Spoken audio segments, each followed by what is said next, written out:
really done on electric. There's a great version of Black Star Riders doing this acoustically, and that's what I base this off on. It's on YouTube.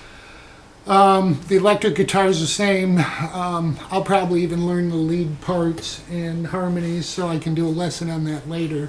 But meantime, it's in the key of E. So our major chords will be E, A, and B, okay? So to start out with, we're going to be on a C sharp minor to an E, alright, to a G sharp minor, to a B. Alright, so you're going to do that up and down quickly every other stroke. So it should sound like this.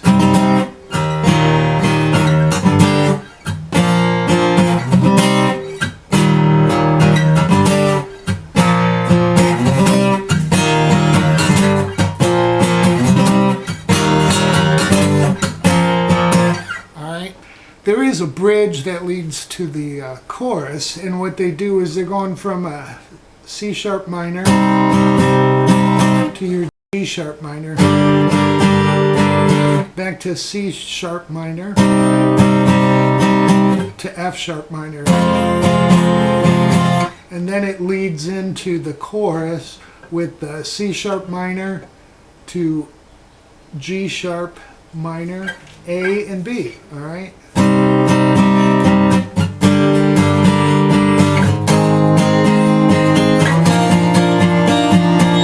And then the actual chorus comes in. So the chords in the chorus are going to be E to F sharp minor and then A, B. Alright, so if you're playing that electrically, you can just do those power chords.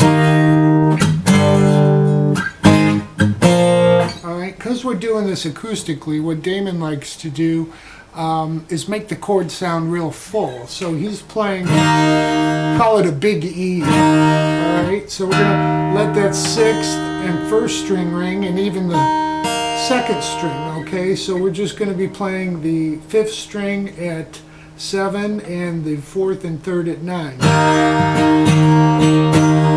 Okay, and then we'll go to our G sharp minor, then right to this A, and then B. Okay, so it kind of helps make them bigger. Even with this A, you can go.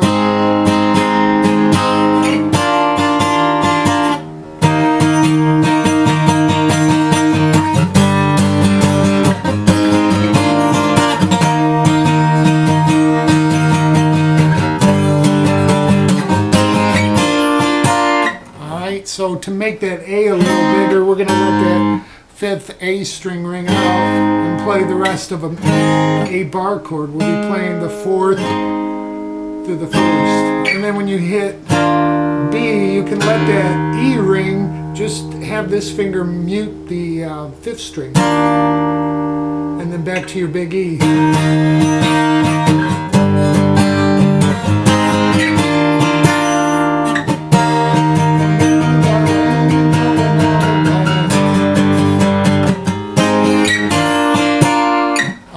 So that'll get you through the chorus.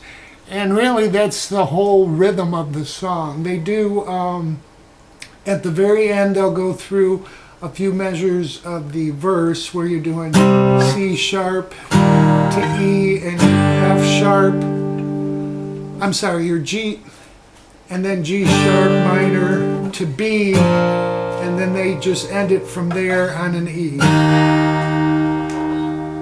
Alright, so that will get you playing Waiting for an Alibi. Like I said, I'll learn the electric leads and I'll do a lesson on that because it's a great song. So hope that helps everyone.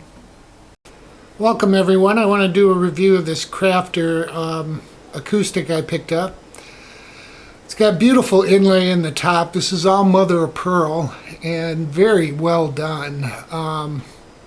Great tuning keys. It tunes very well and it's stable. It actually, when I pulled it out of the case, only the G string was out of tune. So I tuned it up and today it's still in tune. Matter of fact, I tuned it down a half step to play with some Black Star Riders. It does have mother and pearl, kind of small inlays, which is fine. You know, it's an inexpensive guitar for $799. It's all solid wood, and in this case, it's an Inglewood spruce top, which is really, Inglewood spruce is what Martin uses on some of its very top-of-the-line Eric Clapton type guitars. It's a spruce that grows in Europe, so spruce trees kind of have, from what I've read, there's a whole line that they grow on, if you will. If you can chart it all across America over to England, and it's a specific region that they grow. So the herringbone inlay that comes around the sound hole, and it's got your typical tortoiseshell pickguard,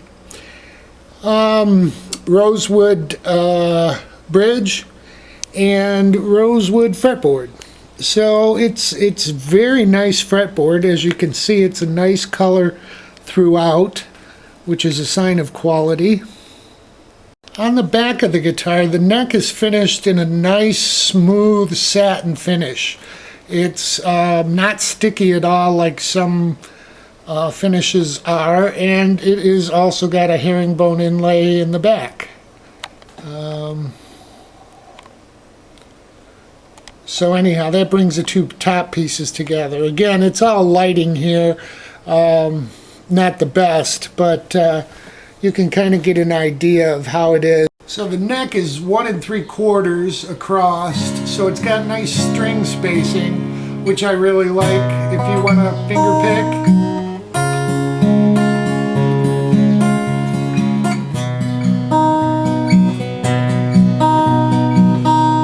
If you want to strum. So it's got a real nice tone to it also. The body, again, is spruce top, the Inglewood spruce, and the back and sides are solid maple, which I really like maple back and side tone. That's what's in my 12-string and even my Gibson Jumbo, and to me, it's got a real ringy, real nice tone to it, strummed with a pick.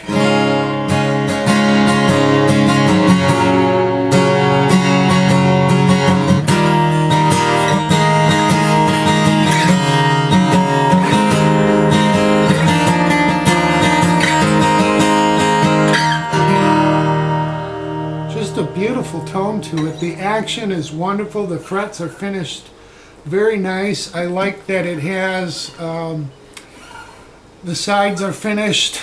I really don't care for a side that isn't finished. I kind of like the white on the sides. I forget what you call it, but anyhow, the fit is beautiful. Everything on this guitar is really well done. The neck is mahogany.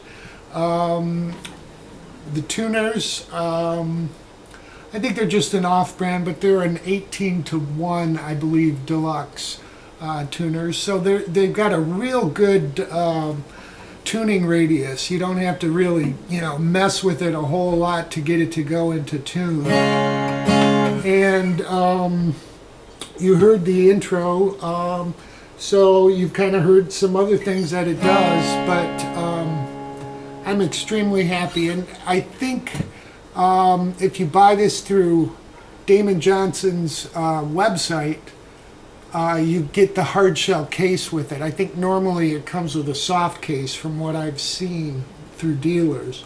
So I don't know that you pay more. I really don't know what they cost otherwise.